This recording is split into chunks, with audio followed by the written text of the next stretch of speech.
Aku dah jumpa satu game konsol yang murah dengan harga cuma RM50 sahaja tapi dapat main game yang best macam game Sonic, ada game Metal Slug, game Street Fighter, game Contra dan bermacam lagi lah. Memang sesuai untuk kanak-kanak berumur 30 tahun ke atas.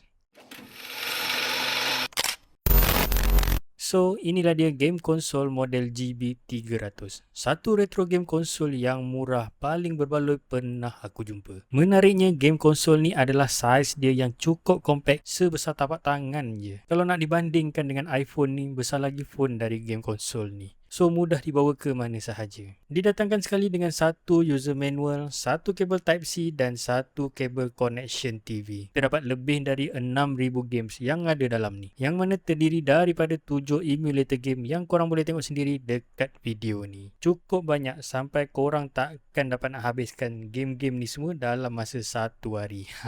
Dengan bateri berkapasiti 800mAh, 3 inci saiz skrin dan boleh connect ke TV. Pada aku, ini satu game konsol yang cukup berbaloi. Macam-macam game retro yang ada dalam ni, yang mana semuanya game-game nostalgia waktu kita kecil dulu. Memang syok kalau nak layan time boring dalam kereta ataupun time tengah termenung melaburkan saham yang tergenala. So, kalau korang berminat dengan item ni, macam biasa, link aku sudah sediakan dekat bawah ni. RM50 je, takkan tengok je kan?